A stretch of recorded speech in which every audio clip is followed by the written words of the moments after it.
Good morning বন্ধুরা, সকলকে স্বাগত জানাই আবার একটা নতুন ভিডিওতে। দেখো, সকালবেলা বিছানা তুলতে তুলতে দেখলাম যে পাশ বালিশটা ছিঁড়ে গেছে। আর বিছানা তোলার সঙ্গে সঙ্গে বালিশের ওয়ারগুলো খুলছিলাম, কারণ আগের দিনে চাদরটা তুলে তো কেচে দিয়েছি, আর এবার ওয়ারগুলো খুলে কাচবো।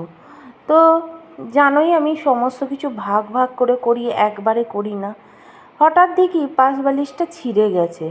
তো কী করব, যেই চোখে পড়া মাত্র আমি সেলাই করতে বসে গেলাম, কারণ যদি আমি গাফিলতি দিয়ে এটা রেখে দিই তাহলে ছেঁড়াই পড়ে থাকবে, আর ওর ভেতর থেকে সমস্ত কিছু বেরিয়ে যাবে।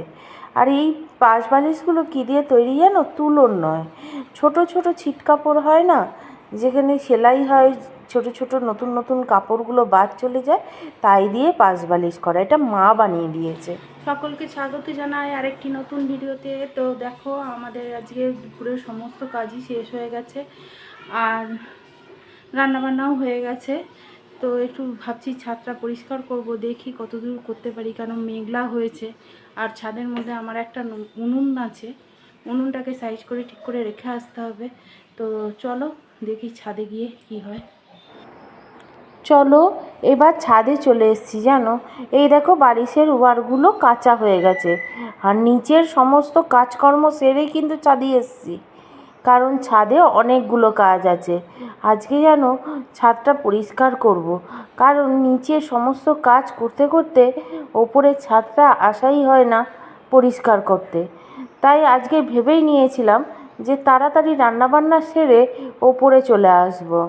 এই দেখো, বালিশের ওয়ারগুলো কেচে নিয়েছি। আরও একটা কারণ ওপরে আসার, কারণ আজকে মেঘলা আছে, রোদ নেই, তাহলে আমি ওপরের কাজগুলো করতে পারবো। তাই জন্য আমি এই বালিশের ওয়ারগুলো কাচার পরে শুকোতে দিতে তো আমাকে আসতেই হবে, একবারে চলে এলাম নিচের কাজকর্ম সেরে। দেখো, এই উনুনটা কিন্তু আমি নিজে বানিয়েছি। একটা বালতি, যখন আমাদের বাড়িটা হয় না তখন একটা বালতি কেনা হয়েছিল জল ধরার জন্য, সিমেন্ট বালি মাখানোর জন্য। সেই বালতিটা দিয়েই আমি উনুনটা বানিয়েছি। দেখো বন্ধুরা, হয়তো অত ভালো হয়নি, কিন্তু ভালোই জ্বলে জানো তো। আর যখন বাড়িতে অনেক লোকজন হয় তখন আমি ছাদে এসে রান্না করি। সব সময় করি না, কারণ ওই ছাদে এসে সমস্ত কিছু টেনে টুনে নিয়ে এসে করা সম্ভব নয়। তাই যখন সব লোক, অনেক বেশি লোক হয় বা বাড়িতে লোকজন অনেক থাকে, তখন আমি এই উনুনটায় কাজ করি।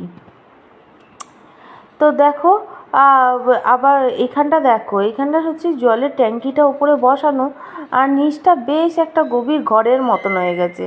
তো ওখানেই তো আমরা জিনিসগুলো ঢুকিয়ে রাখতে পারি। তাই জন্য আমি কি করেছি, এই জিনিসপত্রগুলো বাইরে সব বোঝা হয়েছিল, তো সব কিছু গুছিয়ে গুছিয়ে ওখানটা ঢুকিয়ে দিলাম, কারণ ওইখানে পড়ে আছে। আর ছাদটা দেখতেও খুবই বাজে লাগছে। অনেক দিন ধরে মাথায় নিয়ে আছি যে ছাদের এই কাজগুলো করব, কিন্তু মোটেও সময় হয়ে ওঠে না। নিচে রান্না বান্না কাচাকুচি ঘর গোছানো করতে করতে সারা দিন চলে যায়। তাই আজকে খুব বেশি রান্না ছিল না বলে, তো সকাল সকাল রান্নাবান্না কাজ ফাজ গুছিয়ে তারপরে ওপরে এসেছি, কারণ এই ধুলো ঘাটার পরে নিচের কাজ আর করাই যাবে না। আর জানো, ওই ধুলো ঘাটলেই আমার বড্ড ডাস্ট অ্যালার্জি হয়। আমি হ্যাঁচু হ্যাঁচু করে আমার মাথা খারাপ হয়ে যাচ্ছিল, তবুও করতে হবে, কিচ্ছু করার নেই। প্রচণ্ড ধুলো জানো, মাঝে মাঝে আমি জল ছেড়াও দিচ্ছিলাম।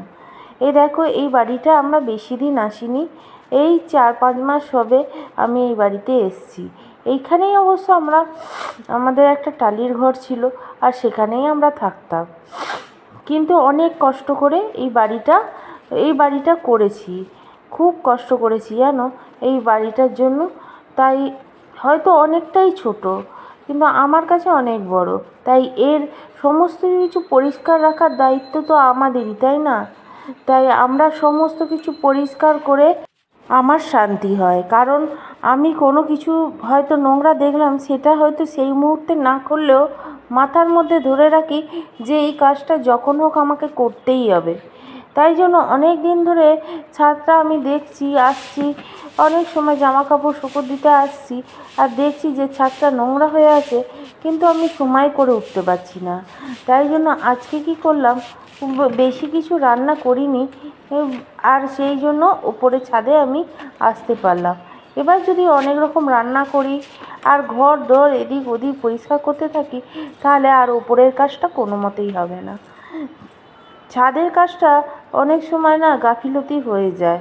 তাই জন্য আজকে একটু মেঘলা মেঘলাই ছিল, আর কষ্টও কম হচ্ছিল, যার জন্য আমি ছাদে চলে এসেছি, ছাদে কাজ করতে এসেছি। আর দেখো, একা একা কাজটা খুব ভালো হয় জানো, 5 জন থাকলে হয়ও না কাজ, আর নিজের মনে আমি কাজ করতে পারি। এই দেখো তাড়াহুড়ো করছি, তার উপরে মাকেও বলেছি যে একটু ভাত পাঠাবো দুপুরবেলা, কী করব, তাই জন্য তাড়াহুড়োও করছি যে ওরা চলে এলে আবার খাবারটা আমাকে দিতে যেতে হবে নিচে। এটা সম্ভব ওপরে কাজ করতে করতে আবার নিচে নেমে কিছু করা? তাই জন্য আমি একটু তাড়াহুড়ো করছি যে আমার হাজব্যান্ড কাজ থেকে চলে এলে আমাকে আবার নিচে নামতে হবে, আমার মাকে খাবারটা দিতে হবে, তাহলে আমার হাজব্যান্ড গিয়ে দিয়ে আসবে। ছেলেও বলেছিল দেবে, কিন্তু ছেলে গেছে স্কুলে, তাই জন্য হয়তো ওর বাবাই যাবে, আর ওর বাবাই গিয়েছিল। আর দেখো পরিষ্কার করছি আর সমস্ত কিছু গুছিয়ে রাখার চেষ্টা করছি, কারণ যদি বৃষ্টি হয় একটা সাইড করে রাখছি। আর এই কাগজ ফাগজগুলো জানো উনুন ধরাতে লাগে, তো ওই জন্য ফেললাম না। আর এই দেখো সমস্ত কিছু ধারে কত নোংরা, আর গাছ বসিয়েছিল তো, গাছগুলো শুকিয়ে শুকিয়ে, পাতা শুকিয়ে শুকিয়ে মানে ছাদের অবস্থা মানে বেহাল। তাই আর এই বস্তাটা দেখছো আমার পক্ষে সম্ভব নয় চাগানো, কারণ এই বস্তার মধ্যে মাটি রয়েছে। তাই বস্তার জায়গায় বস্তা পড়ে থাক, আমি আমার ছাদ ঝাঁট দিয়ে চলে যাই। তো ওই টবগুলো সরিয়েও আমি ঝাঁট দিয়েছিলাম কোনার, কিন্তু তখন ভিডিও হয়তো হয়নি, প্রচণ্ড ধুলো উঠছে জানো, ওই জন্য কী করলাম, একটু জল ছড়িয়ে নিলাম, কারণ এই যে ধুলোটা যাচ্ছে না আর আমার সমান নিয়ে হ্যাচ্ছু হতে থাকবে। তাই জন্য একটু জল ছড়িয়ে নিলাম, দিয়ে ঝাড় দিলাম। বেশ অনেকক্ষণ সময় লাগলো ছাদটা পরিষ্কার করতে, খুবই কষ্ট হচ্ছিল। আর কষ্ট হলে কী হবে, কাজ তো করতেই হবে। আর কাজ যদি ঠিকভাবে করি আর পরিষ্কারভাবে করি, তখন না মনে একটা শান্তি আলাদা হয় যে না, একটা কাজ আমার পরিষ্কারভাবে হলো। তাই জন্য আমি চেষ্টা করি, যখন করি না গাফিলতি দেওয়া হয় বটে, কিন্তু যখন করি সেই কাজটা পরিষ্কার করে করার চেষ্টা করি। প্রচণ্ড ধুলো উঠছিল আর খুব কষ্ট হচ্ছিল। আর কিন্তু রোদ না থাকলে কি হবে, প্রচণ্ড একটা গরম ভাব উঠছিল ওপর দিয়ে। রোদটা কিন্তু ছিল না কালকে একদমই, কিন্তু প্রচণ্ড গরম লাগছিল। তো যা হোক, আমাকে আমার কাজ সেরে নিচে নেমে যেতে হবে। তাই দেখো এত নোংরা বেরিয়েছে, এগুলো হচ্ছে শুকনো ফুল, সূর্যমুখী ফুল, গাঁদা ফুল, এই সবগুলো লাগিয়েছিল না, সেই গাছগুলো এখন আর মরে গেছে আর সব শুকিয়ে গেছে। আর নতুন করে কোনো গাছ লাগাচ্ছে না, বলছি এই গাছ লাগাও ওই গাছ লাগাও, লাগাচ্ছে না। আর গাছের ব্যাপারে না আমি অত বেশি জানি না, ওই লাগায়, ওর শখ আছে, তা কিন্তু আমার বেশ ভালোই লাগে দেখতে। ছাদে যেন অনেক ফুল গাছ বসিয়েছিল, আর খুব সুন্দর হয়েও ছিল। আবার ধনেপাতা বসিয়েছিল গামলির মধ্যে, অনেক ধনেপাতা হয়েছিল। তো এই সব বছরে ধনেপাতা খুব বেশি কিনতেই হয়নি। আর আমি তো ঘেমে নিয়ে চান হয়ে যাচ্ছি, আমার খুব কষ্ট হচ্ছে।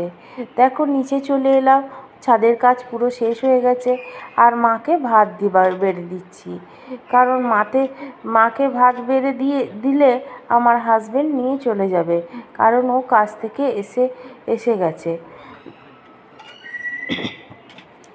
তো দেখো আমি মাছের টক করেছিলাম, মাছের টক যদিও আমি খাই না, কিন্তু আমার মা খায়। আর এরা আমার ছেলে হাজবেন্ড দুজনেই খায়, আমি একটু মাছ ভাজা দিয়েই খাবো। আর একটুখানি খুব বেশি কিছু করিনি, এই যে পটল আলুর তরকারি আর শাক ভাজা এই করেছিলাম, কারণ এত কিছু কাজ করে আরও এত রান্নার পদ বাড়াতে পারিনি, তাই এইটুকুই রান্না করেছিলাম। এইটুকুই রান্না করে গুছিয়ে মাকে দিয়ে দিলাম। যেন মাকে দিতে গিয়ে আমি ফেলেই দিয়েছি। হ্যাঁ, মাছের টকটা পুরোই পড়ে গেল টেবিলের মধ্যে। আবার সেটাকে পরিষ্কার করি। দেখো, কাজ কমাতে চাইলে কাজ বেড়ে যায়, তাই জন্য দেখো আবার পরিষ্কার করলাম। কী করব বলো, সকালবেলা সব পরিষ্কার করেছি, আবার আমাকে দিতে গিয়ে আমার হাতটা স্লিপ খেয়ে পড়ে গেল।